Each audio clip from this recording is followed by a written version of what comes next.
देश की फिक्र करने वाले दुश्मनों के साथ खड़े नजर आते हैं। देश को भला बुरा कहने वाले खुद को भारत का शुभचिंतक बताते हैं। नमस्कार, स्वागत है आप सभी का ICP न्यूज़ में और मैं हूं आपके साथ गरिमा तोमर। ये पंक्तियां जो मैंने कही वो जम्मू कश्मीर के पूर्व मुख्यमंत्री और नेशनल कॉन्फ्रेंस के नेता फारूक अब्दुल्ला के ऊपर बिल्कुल सही साबित होती है। जी हाँ, फारूक अब्दुल्ला का एक बार फिर से चीन प्रेम सामने आया है। उन्होंने एक बार फिर से एक ऐसा बयान दे दिया जिसके चलते एक बार फिर से वो घेरे में आ गए।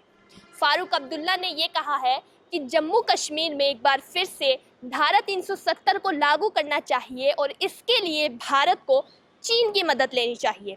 भारत ने 5 अगस्त 2019 को जम्मू कश्मीर से धारा 370 और 35A को हटा दिया था और साथ ही जम्मू कश्मीर को एक केंद्र शासित प्रदेश का दर्जा दिया था। लेकिन जैसे ही भारत ने ये कदम उठाया उसके साथ ही चीन के साथ साथ पाकिस्तान में खलबली मच गई और वहीं कुछ बुद्धिजीवी नेता भी इसके विपक्ष में सामने आ गए, जिनमें से एक नाम फारूक अब्दुल्ला और महबूबा मुफ्ती का भी था। इसी को चलते ही वो लगातार सरकार को घेरे जा रहे थे। उन्होंने लगातार ये कहना शुरू कर दिया कि जम्मू कश्मीर में धारा 370 हटाना गलत है।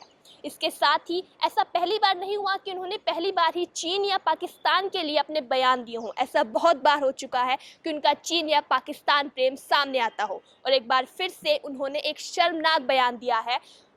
हालात काफ़ी बिगड़ते जा रहे हैं। जैसा कि देखते हैं चीन और भारत के बीच अभी स्थिति सामान्य नहीं है। चीन भारत का सबसे बड़ा दुश्मन बन चुका है। ऐसे में फारूक अब्दुल्ला का क्या एक जिम्मेदार नेता होने के तौर पर ऐसा बयान देना कहाँ तक सही माना जाता है? उनके हिसाब से जम्मू कश्मीर में जब से धारा 370 हटाई गई है तब से जम्मू कश्मीर में अशांति का माहौल है। वहां पर कुछ भी ठीक नहीं हो रहा, इसीलिए भारत को फिर से वहां पर धारा 370 लागू कर देनी चाहिए और इसके लिए वो चाहते हैं कि भारत चीन की मदद ले।